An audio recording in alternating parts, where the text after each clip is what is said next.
오늘 본문의 말씀은 우리가 잘 아는 사마리아 여인과 예수님의 만남에 관한 말씀입니다. 예수님은 유대 땅을 떠나셔서요, 갈릴리로 가시는 도중에 사마리아 지역을 통과하셨는데, 사마리아 땅에 있는 수가성이라고 하는 그곳에 가셔서 우물가에 앉으셨고요, 그곳에서 물을 기르러 온 한 여인과 만나서 그녀에게 물을 달라고 말씀하셨습니다. 오늘 우리가 읽은 본문은요, 이 우물가에서 예수님과 또 사마리아 여인 간의 그 대화의 내용입니다. 본문에서 발견하게 되는 첫 번째 영적 교훈은 참된 예배는 예수님을 만날 때 가능하다는 사실입니다. 사마리아 여인에게는 한 가지 중요한 질문이 있었습니다. 그 질문은 참된 예배의 장소가 어디냐는 것이었습니다. 20절 이렇게 기록하고 있습니다. 우리 조상들은 이 산에서 예배하였는데 당신들의 말은 예배할 곳이 예루살렘에 있다 하더이다. 이 구절에 보시면 이 산이라는 표현이 등장하는데 그리심산을 가리키는 말입니다. 지금 사마리아 여인과 예수님이 만난 이 수가성, 야곱의 우물이 있는 곳은요, 이 그리심산 기슭에 위치해 있었습니다.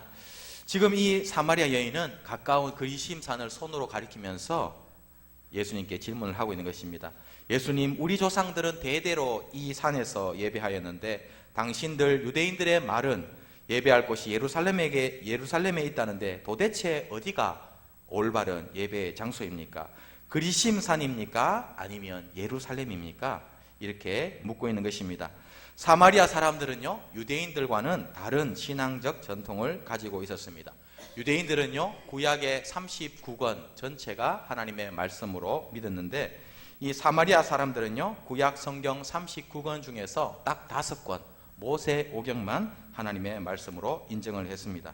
그리고 그들은 모세 오경에 근거해서 예루살렘이 아니라 그리심산이 참된 예배의 장소라고 믿었습니다. 신명기 27장에 따르면 약속의 땅에 들어가기 전에 모세가 이스라엘 백성들에게 에발산이라고 하는 곳에다가 제단을 쌓고 백성을 반으로 나눕니다. 그래서 한쪽은 에발산에 서라 하고 또 반은 그리심산에 서라고 그렇게 명령을 하고 있습니다. 그리고 모세가요, 그리심산에 있는 이스라엘 백성들에게는 축복하고 에발산에 있는 이스라엘 백성들에게는 반대로 저주를 선포를 했습니다. 이 말씀을 근거로 사마리아 사람들은 바로 이 그리심산이 축복의 산이다, 그렇기 때문에 이 그리심산에 성전을 세우라고 하나님께서 명령하셨다고 믿었습니다. 그리고 기원전 400년경에 알렉산더 대왕이 이 그리심산에 성전 건축을 하도록 허락을 해줬기 때문에 이 사마리아 사람들은 그 그리심산에다가 자기들의 성전을 건축을 했습니다. 그리고 이 기원전 128년에 이 히르키누스라고 하는 사람이 의해서 이 그리심 성전이 파괴가 되었습니다. 그 파괴가 된 후에도요, 이 사마리아 사람들은 여전히 그리심산에서 예배를 드리고 있었습니다.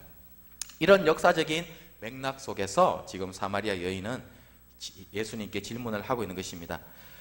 그때 예수님은요, 이 사마리아 여인의 질문에 이렇게 대답하셨습니다. 21절입니다. 예수께서 이르시되 여자여 내 말을 믿으라. 이 산에서도 말고 예루살렘에서도 말고 너희가 아버지께 예배할 때가 이르리라, 그렇게 말씀하셨습니다. 이 구절에서 먼저 알 수 있는 사실이 무엇입니까? 예수님은 우리 인생의 모든 문제에 대한 진정한 해답을 가지고 계신 분이라는 사실입니다. 사마리아 여인은요, 예배의 문제에 대한 그런 궁금증을 가지고 있었는데 예수님께서 거기에 대한 답을 가지고 계셨습니다. 그런 것처럼요, 오늘 우리 인생의 모든 문제들에 대한 답도 예수님께서 가지고 계신 줄로 믿습니다. 예배의 문제뿐만 아니라 우리가 만나는 모든 인생의 문제의 해답이, 진정한 답이 예수님에게 있는 줄로 믿습니다. 사마리아 여인의 질문에 대한 예수님의 대답이 무엇입니까? 예배에 있어서 참으로 중요한 것은 장소가 아니라 때라는 사실입니다. 여기 때라는 말은요, 원어로 호라라고 하는 말인데, 이 말은 예수님께서 십자가 지시고 부활하시는 그런 순간을 가리키는 말입니다. 그러므로 예수님께서 지금 하고 계시는 말씀은 진정한 예배는 예수님께서 십자가 지심을 통해서 가능해진다라고 말씀하고 있는 것입니다. 예수님께서 참 성전이시기 때문에 우리는 예수님 안에서 참 예배를 드릴 수 있는 것입니다. 요한복음 2장 19절부터 22절 이렇게 말씀합니다. 예수께서 대답하여 이르시되 너희가 이 성전을 헐라 내가 사흘 동안에 일으키리라. 유대인들이 이르되 이 성전은 46년 동안에 지었거늘 내가 3일 동안에 일으키겠느냐 하더라. 그러나 예수는 성전된 자기 육체를 가리켜 말씀하신 것이라. 헤롯 성전요 46년 동안 지었는데 예수님은 단 3일 만에 새 성전을 짓겠다고 말씀하셨습니다. 예수님께서 3일 만에 새 성전을 짓는다 말씀하셨는데 그 성전이 무엇입니까? 바로 3일 만에 부활하신 예수님의 그 몸이 바로 새 성전인 것입니다. 그러므로 부활하신 예수님의 성전, 그 안에서 우리는 예배 드릴 수 있는 것입니다. 그리심산 성전도 예루살렘 성전도 더 이상 이 땅 가운데 존재하지 않습니다. AD 70년에 로마 군대에 의해서 예루살렘 성전이 무너진 이후에 예루살렘 지금 성전이 없습니다. 오직 통곡의 벽만 남아 있습니다. 그러므로 오직 참 성전이신 예수님 안에서 참된 예배가 가능하고 지금 우리가 그 예배를 드리고 있는 것입니다. 그리고 24절에서 예수님께서는 영과 진리로 예배하라고 말씀하셨습니다. 여기 영과 진리로 예배하라는 말은 성령과 진리로 예배하라는 그런 말씀입니다. 성령 소유한 사람만 하나님의 자녀가 되고 성령을 소유한 사람만 참된 예배를 드릴 수 있는 것입니다. 로마서 8장 15절과 16절입니다. 너희는 다시 무서워하는 종의 영을 받지 아니하고 양자의 영을 받았으므로 우리가 아빠 아버지라고 부르시느니라. 성령이 친히 우리의 영과 더불어 우리가 하나님의 자녀인 것을 증언하시나니. 그리고 진리는 이 말씀의 9절에 나오는 진리는 바로 예수님을 가리킵니다. 요한복음 14장 6절입니다. 예수께서 이르시되 내가 곧 길이요 진리요 생명이니 나로 말미암지 않고는 아버지께로 올 자가 없느니라. 이 말씀에 보시니까요, 진리도 예수님을 가리키고 성령을 주시는 분도 바로 예수님입니다. 결론적으로 참된 예배는 오직 예수님을 통해서만 가능한 것입니다. 40대 중반의 아들이 그의 늙은 어머니 노모에게 교회에 가기 싫은 이유 3가지를 말했다고 합니다. 그 이유가 뭐냐면요, 첫 번째, 아침 일찍 일어나는 것이 너무 힘들다. 2번째, 성가대원들이 자주 음을 틀려서 마음이 아프다. 3번째, 교회 장로님의 기도 시간이 너무 길어서 언제 끝날지 몰라서 항상 긴장이 된다. 이렇게 3가지 이유를 말했다고 합니다. 그러자 이 늙은 어머님이 이렇게 그 아들에게 말을 했다고 합니다. 네가 교회에 꼭 가야 되는 이유 3가지가 있다. 첫 번째, 교회에 모여서 예배 드리는 것이 하나님의 뜻이다, 명령이다. 2번째, 주일 예배는 신앙생활의 기본이다. 3번째, 네가 그 교회 담임 목사이기 때문에 너는 꼭 가야 된다. 이렇게 얘기를 했다고 합니다. 예배에 대해서 흔히 사람들이 느끼고 경험하는 것들을 잘 꼬집고 있는 그런 이야기입니다. 아침에 일찍 일어나는 것, 직장이나 학교에 가려고 일어날 때는요 힘들지 않은데 예배 시간 일찍 가서 가는 것은 어렵다고 사람들이 말합니다. 예배 시간 11시에 오는 것도 쉽지 않은데 성가대 9시까지 와서 성가 연습하는 것 더 어렵다고 사람들이 말을 합니다. 예배를 드리다 보면 틀린 것만 잡아내는 사람들이 있습니다. 성가대가 오늘 음이 2번 틀렸구나. 장로님 기도 시간 재는 것을 취미로 하는 그런 성도들도 있습니다. 예배를 설교 듣는 그쯤으로 생각하는 사람들도 있습니다. 설교에 감동받으면 오늘 예배는 잘 드렸다. 반대로 설교 은혜 받지 못하면 오늘 예배는 망쳤다. 이렇게 생각하는 사람들이 있다는 것입니다. 하지만 예배는 그런 것이 아닙니다. 예배는요 그 이상인 것입니다. 중세 유럽에는요 흑사병 페스트라고 하는 것이 만연되어서 유럽 인구의 3분의 1이 이 흑사병 때문에 죽었다고 합니다. 그때 유럽에서는요 이 흑사병을 만연시킨 것이 바로 유대인이라는 그런 소문이 있었다고 합니다. 그런 소문이 난 이유가 무엇이냐면 다 유럽 사람들이 다 죽어가는데 아이러니하게도 유대인들은 흑사병에 걸리는 일이 거의 없었기 때문이라고 합니다. 유대인들이 흑사병에 잘 감염되지 않았던 이유는 극히 간단했습니다. 당시만 하더라도요 유럽 사람들의 생활은 굉장히 야만적이었습니다. 위생관념이 거의 없었다고 합니다. 목욕하는 일 거의 안 했다고 합니다. 그런데요, 대부분의 유럽 사람들은 비누가 무엇인지 모를 정도로 그만큼 불결한 생활을 했다고 합니다. 그런데 그때 당시에요, 유럽에 있는 유대인들은 아주 깨끗하게 그들의 몸을 씻었다고 합니다. 오래전부터 목욕을 했고 식사할 때마다 손을 씻는 것이 바로 유대인이었습니다. 그들이 그렇게 한 이유가 무엇입니까? 바로 하나님의 말씀, 율법에 그렇게 기록되어 있었기 때문입니다. 유대인들은요, 손을 씻고 자신을 정결하게 하는 이유가 바로 자신들이 날마다 거룩하신 하나님 앞에 선다는 그런 의식을 갖고 살았기 때문입니다. 그리고 그런 의식이 그 엄청난 흑사병으로부터 그들의 안전을 지켜주었습니다. 이 시대에 우리가 드리는 예배가 바로 그런 것입니다. 오늘 이 시대에 얼마나 많은 사람들의 영혼이 혼탁하고 영혼이 병들어가고 있습니까? 거룩함을 잃어버리고 수많은 죄악 때문에 고통당하는 시대를 우리는 지금 살아가고 있는 것입니다. 이 영적으로 혼탁하고 죄악이 관영한 시대 가운데서 예배 시간을 통해서 우리는 성령과 진리신 예수 그리스도를 만남으로 거룩하게 되는 줄로 믿습니다. 우리가 진정으로 예배를 통해서 우리를 하나님께서 살리시는 줄로 믿습니다. 예배를 통해서 우리의 더러운 마음이 깨끗해지고, 예배를 통해서 우리의 죄가 용서함을 받고, 예배를 통해서 하나님 앞에 거룩함을 회복하게 될 줄로 믿습니다. 우리 용현동 교회 예배 시간마다 이런 은혜가 있기를 간절히 축복합니다. 본문에서 발견하게 되는 두 번째 영적 교훈은 신앙생활에서 가장 중요한 것은 예수님이 누구신지를 발견하는 것이라는 사실입니다. 오늘 본문 전체를 살펴보면 사마리아 여인이 예수님을 만나게 되므로 예수님에 대한 그녀의 인식이 점차 달라졌음을 발견하게 됩니다. 처음에 그녀는요, 예수님을 단지 목마른 한 남자로 알았습니다. 그 다음에 예수님을 그녀는 유대인으로 알았습니다.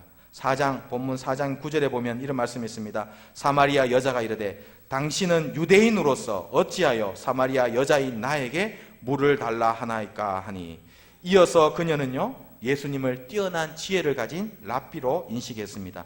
그 후에 이 사마리아 여인은 예수님을 선지자로 고백합니다. 19절입니다. 여자가 이르되 주여 내가 보니 선지자로소이다. 그리고 마지막으로 그녀는 예수님을 메시아로 고백합니다. 28절과 29절입니다. 여자가 물동이를 버려두고 동네로 들어가서 사람들에게 이르되 내가 행한 모든 일을 내게 말한 사람을 와서 보라. 이는 그리스도가 아니냐 하니, 이처럼요, 이 사마리아 여인은 예수님에 대한 인식이 점점 달라져서 마지막에는 예수님을 그리스도 메시아라고 고백한 것입니다. 그리고 예수님에 대한 그녀의 인식이 달라짐에 따라서 예수님에 대한 그녀의 태도도 점차 달라졌습니다. 그녀는 처음에 이 예수님을 싫어했습니다. 유대인으로서 왜 사마리아 여인인 나에게 물을 달라고 합니까? 그렇게 싫은 표시를 냈습니다. 이후에 그녀는 생수에 대한 질문, 또 예배 장소에 대한 질문들과 같은 질문들을 예수님에게 퍼부으면서 예수님을 시험하고 의심하였습니다. 그 다음에는요, 선지자로서 예수님을 공경하였고, 마지막으로 이 여인이 예수님께서 그리스도이심을 알았을 때 마침내 이 사실을 사람들에게 전도함으로 예수님을 경배하는 그런 사람이 된 것입니다.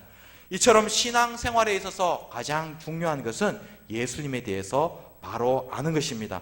우리가 구원받는 유일한 조건은 예수님을 메시아로 믿는 것입니다.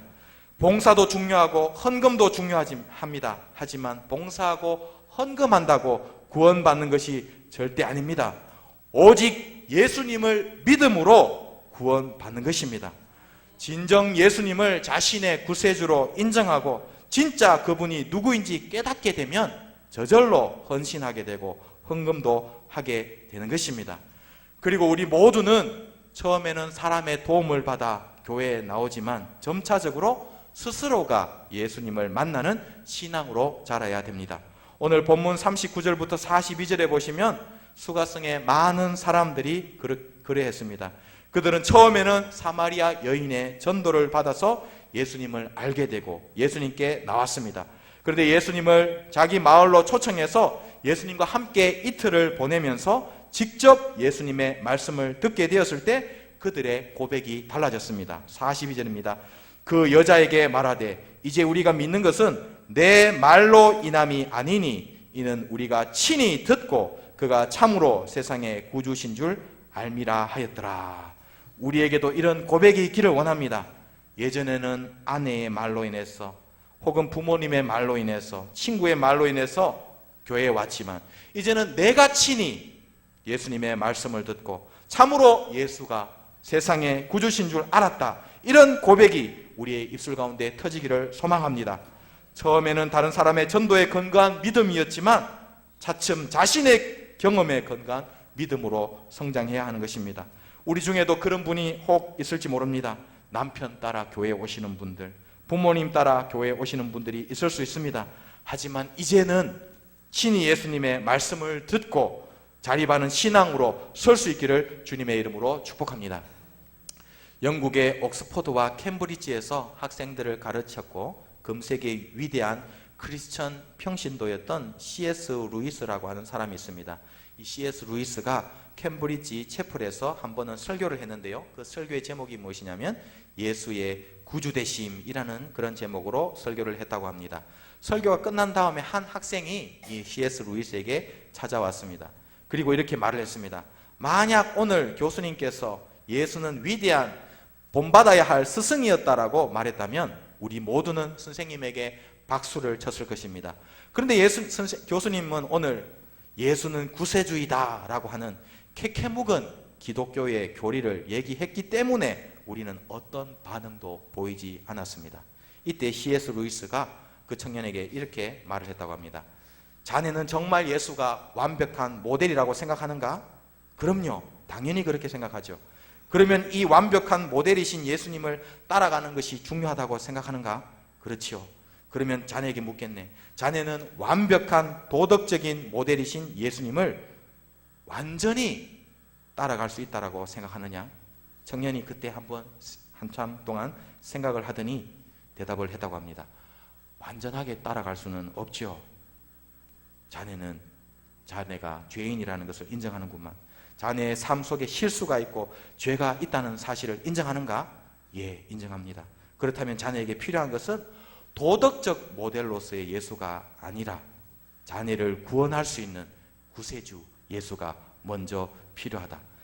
죄인에게는 모델로서의 예수가 필요한 것이 아니라 구세주로서의 예수가 필요한 것이다. 구주이신 그리스도를 만난 다음에 비로소 그 사람에게 바로 모델로서의 예수가 필요하다. 그렇게 말했다고 합니다. 봉사도 중요하고 헌신도 중요하지만 나를 구원하신 구세주 예수를 발견하는 것이 가장 중요한 줄로 믿습니다. 우리 모두 사마리아 여인처럼 진정 예수 그리스도가 누구인지 발견함으로 그분을 통해 구원받는 은혜가 있기를 간절히 축복합니다. 본문에서 발견하게 되는 세 번째 영적 교훈은 우리 모두는 전도에 힘써야 한다는 사실입니다. 본문을 통해서 우리는 전도에 대해서 6가지 교훈을 얻게 됩니다. 먼저 우리 모두는 지체하지 말고 즉각적으로 전도해야 합니다. 28절부터 30절입니다. 여자가 물동이를 버려두고 동네로 들어가서 사람들에게 이르되 내가 행한 모든 일을 내게 말한 사람을 와서 보라. 이는 그리스도가 아니냐 하니 그들이 동네에서 와서 나와 예수께로 오더라. 이 구절에 보시면 사마리아 여인은 물동이를 버려두고 지체하지 않고 얼른 즉각적으로 마을로 달려갔음을 알게 됩니다. 물 기르러 왔다가 물동이를 버리고 갈 만큼 지금 너무 흥분해서 조금이라도 빨리 이 사실을 마을 사람들에게 알리려고 그녀는 달려간 것입니다. 일말의 망설임이나 머뭇거림도 없이 곧바로 마을 사람들에게 달려가 그녀는 전도했습니다. 우리는 어떻습니까? 혹시 꿀먹은 벙어리처럼 예수님이 메시아라는 사실을 알지만 다른 사람들에게 알리지 않고 자신만 간직하고 있지는 않습니까? 혹시 우리는 예수님이 메시아라는 것을 믿고 인정하지만 이 사실을 다른 사람들에게는 전혀 알리지 않는 그런 모습은 아닙니까?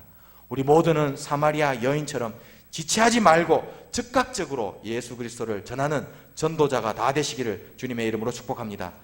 두 번째로 우리는 본문을 통해 예수님을 만난 사람은 우선순위가 달라짐을 알게 됩니다. 예수님 만난 사마리아 여인은요, 우선순위가 바뀌었습니다. 예전에는 물동이가 소중했지만 이제 예수님을 만나자 물동이를 버려두고 예수님을 전하는 사람이 되었습니다. 물에서 예수님으로 우선순위가 바뀐 것입니다. 이처럼 예수님 만나게 되면 삶의 우선순위가 바뀝니다. 예전에는 돈이 최고였고 세상 명예, 성공이 최고였지만 예수님 만나게 되면 예수님이 최고가 되고 생명 구원이 우선순위가 되는 것입니다. 세 번째로 우리는 본문을 통해 전도는 누구나 할 수 있음을 발견하게 됩니다. 이 사마리아 여인이 어떤 사람입니까? 성경에 이름도 기록되지 않은 무명의 여인이었습니다. 그리고 유대인들에게 멸시받던 사마리아 출신이었습니다. 뿐만 아니죠. 이 여인은 여러 번 결혼한 여인으로서 마을 사람들로부터 부도덕한 여인이라고 손가락질 받던 여인이었습니다. 그런데도 예수님은 그녀를 통해서 전도의 풍성한 열매를 거두셨습니다. 많이 배웠다고 전도 잘하는 것도 아니고 전도 훈련 받았다고 전도 꼭 잘하는 것도 아닌 것입니다. 가장 중요한 것은 무엇입니까? 직접 전도하는 것이고 전도에 대한 열정인 것입니다. 어떻게 수가성 사람들이 그들이 손가락질 하던 여인의 말을 듣고 예수님께 나올 수 있었겠습니까? 아마도 그들은요, 그녀의 진지한 태도, 확신에 찬 눈빛을 보고 그녀가 말하는 것이 진짜임을 알아차렸을 것입니다. 물건 소개할 때도 진짜 좋은 것 소개할 때 판매자의 눈빛이 다릅니다. 이것 한번 써보세요. 정말 좋습니다. 이렇게 이야기하지 않습니까? 그런데 판매자가 사든지 말든지 가지든지 말든지 이렇게 팔면은 누가 그 제품을 사가겠습니까? 아무도 안 사갈 것입니다. 전도도 마찬가지입니다. 정말 예수님을 만난 사람은 태도부터 다른 것입니다. 확신에 차 있고 눈빛이 다른 것입니다. 우리는 지금 어떻게 전도하고 있습니까? 사마리아 여인처럼 진지한 눈빛으로 확신에 찬 모습으로 전도하는 우리 모두가 될 수 있기를 주님의 이름으로 축복합니다. 네 번째로 우리는 지금 씨를 뿌리자마자 거두는 종말의 시대에 살고 있습니다. 35절에 보시면 예수님은 양식을 사러 마을로 다녀온 제자들에게 당시 유대인들이 즐겨 쓰던 속담을 인용하셨습니다. 너희는 넉 달이 지나야 추수할 때가 이르겠다 하지 아니하느냐. 넉 달이 지나야 추수할 때가 이른다는 말은 당시 사람들이 즐겨 사용하던 속담이었습니다. 예수님 당시에는 가장 늦은 파종 시기부터 추수의 시작 시기까지 넉 달의 간격이 있었습니다. 그런데 예수님께서는 농사에는 이 속담이 통용되지만 예수님이 오심으로 시작되는 마지막 시대 종말의 영적 추수는 그렇지 않다고 말씀하십니다. 그러나 나는 너희에게 이르노니 너희 눈을 들어 밭을 보라 희어져 추수하게 되었도다. 이 말씀은 구약 예언 중에서 아모스 9장 13절에 대한 성취의 말씀입니다.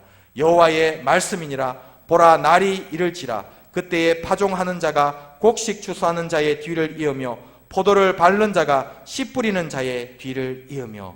이 아모스의 예언대로 예수님은 씨를 뿌리자마자 거두셨습니다. 사마리아 여인에게 복음의 씨앗이 뿌려지자마자 그녀는 믿게 되었고요. 또 사마리아 여인이 가서 동네 사람들에게 전도하자마자 그들이 예수님을 믿게 되는 영적 추수가 일어났습니다. 이처럼 예수님과 사마리아 여인이 복음의 씨앗을 뿌리자마자 구원의 열매가 맺힌 것입니다. 오늘 신약의 교회도 이런 종말적 추수의 시기를 살고 있는 것입니다. 그러므로 우리는 전도의 복음의 씨앗을 뿌려야 될 줄로 믿습니다. 열매 맺지 못하는 이유가 무엇입니까? 우리가 전도하지 않기 때문에 영적 추수가 이루어지지 않는 것입니다. 우리 모두는, 우리 용현동 교회는 전도에 동참함으로 풍성한 영적 추수의 기쁨을 누릴 수 있기를 주님의 이름으로 축복합니다. 다섯 번째로 전도자는 미리 싹을 받게 됨을 알게 됩니다. 36절입니다.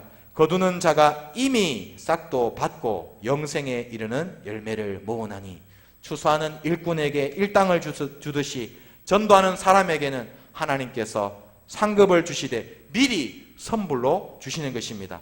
전도하는 사람은요, 먼저 하늘 상급을 받게 됩니다. 전도자는 영생의 상급, 즉 천국에 가는 상급을 받게 될 뿐만 아니라 하늘의 상급을 받게 될 줄로 믿습니다. 그리고 전도자는 이 땅에서의 축복도 누리게 될 줄로 믿습니다. 건강의 축복, 형통의 축복, 자녀의 앞길이 열리는 축복이 전도하는 사람에게 하나님께서 주실 줄로 믿습니다. 마지막으로 전도하는 사람은 기쁨의 복을 누리게 됩니다. 본문에서 또 뿌리는 자와 거두는 자가 함께 즐거워하게 하려 함이라 말씀했습니다. 전도에서 영혼들이 예수 믿는 것을 보는 것보다 이 세상에서 더 기쁜 것은 없습니다. 마지막으로 우리는 신앙의 선배들에게 감사해야 합니다. 37절과 38절입니다. 그런즉 한 사람이 심고 다른 사람이 거둔다 하는 말이 옳도다. 내가 너희로 노력하지 아니한 것을 거두러 보내었으니 다른 사람들은 노력하였고 너희는 그들이 노력한 것에 참여하였느니라. 예수께서 사마리아 여인과 대화를 나누는 동안 예수님은 제자들을 음식을 사러 동네로 보내셨습니다. 그들이 수고한 것이 아니라 다른 사람이 농사지은 것을 구입하러 제자들을 보내신 것입니다. 미리 씨 뿌린 사람이 있었기 때문에 제자들은 그 혜택으로 음식을 구입해서 먹을 수 있었습니다. 영적 추수도 마찬가지입니다. 예수님이 수가성에서 이처럼 풍성한 영적 추수를 할 수 있었던 것도 예수님 전에 씨를 뿌린 사람이 있었기 때문입니다. 요한복음 3장 23절입니다. 요한도 살렘 가까운 에논에서 세례를 베푸니 거기 물이 많음이라. 그러므로 사람들이 와서 세례를 받더라. 이 구절에 보시면 기록된 살렘 가까운 에논은 사마리아 땅에서 남쪽으로 약 10km 떨어진 곳으로 수가성과 가까운 곳입니다. 그래서 우리는 세례 요한과 그의 제자들이 에논에서 세례를 베풀고 말씀을 전할 때 수가성 사람들도 그곳에 갔을 것이라고 짐작할 수 있습니다. 다른 말로 하면 이 세례 요한과 그의 제자들이 미리 수가성 사람들의 마음밭을 준비하는 씨 뿌리는 사역을 하였기 때문에 예수님께서 이처럼 놀라운 영적 추수를 할 수 있었던 것입니다. 우리는 성경과 교회사에서 이런 경우를 수도 없이 발견하게 됩니다.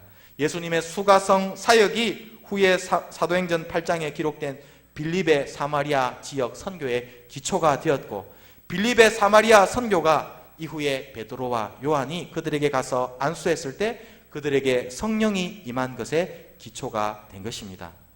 우리는 지금 얼마나 다음 세대를 위해서 복음의 씨앗을 뿌리고 있습니까? 우리 신앙 선배들의 귀한 헌신을 통해서 한국 교회가 이만큼 성장했습니다. 그리고 우리는 우리 다음 세대를 위해서 복음의 씨앗을 뿌려야 할 책임이 있는 것입니다. 그런데 지금 젊은 세대들을 볼 때 심히 우려스럽습니다.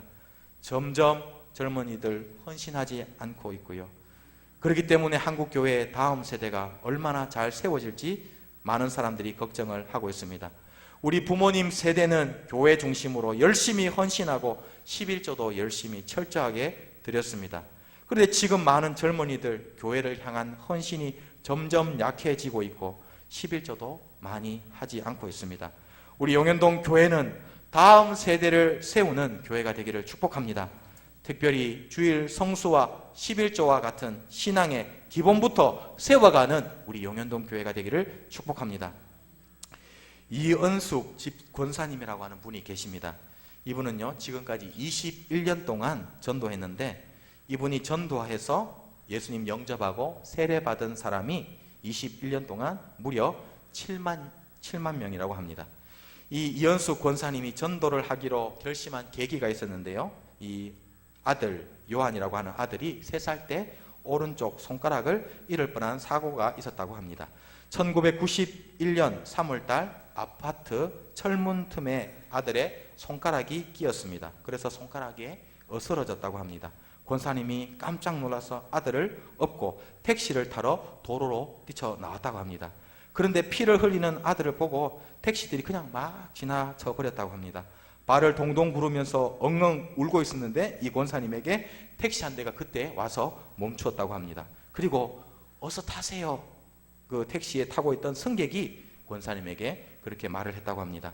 그래서 개인 병원과 대학 병원들 다 돌아다니면서 진찰을 받았는데요, 이 의사마다 이 아이들의 손가락을 절단해야 된다라고 그렇게 진단을 내렸다고 합니다.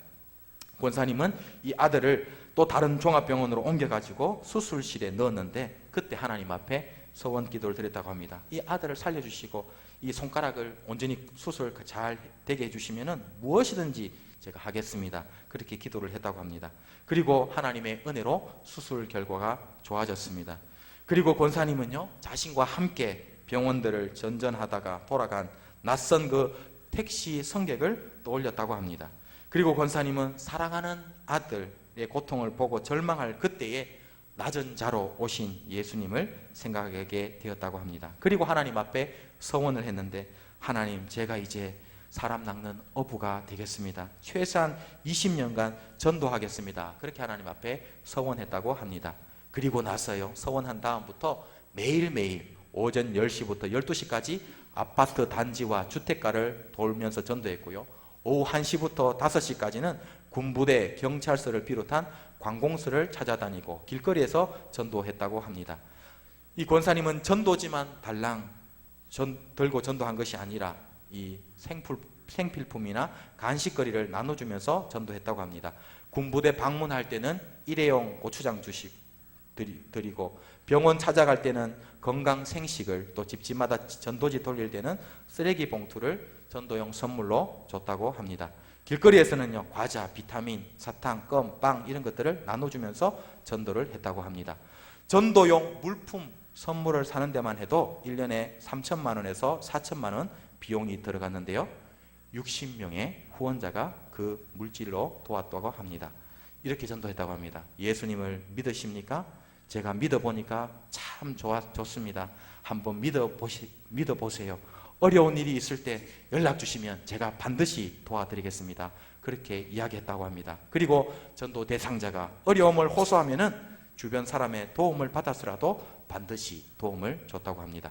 지금도 이 권사님은요, 50쪽이 넘는 공책에 전도할 사람의 이름, 또 그들의 전화번호, 이름과 전화번호, 주소를 빼곡하게 적고 돌아다닌다고 합니다. 그리고 이 권사님은 이런 고백을 한다고 합니다. 전도를 한 사람과 교회에서 예배를 드릴 때가 나는 가장 행복하다, 그런 고백을 한다고 합니다. 우리 모두도 하나님께서 우리에게 주신 이 귀한 전도의 사명을 충성스럽게 감당하여 하나님께 영광을 올려드리는 그런 복된 삶을 다 살 수 있기를 주님의 이름으로 축복합니다.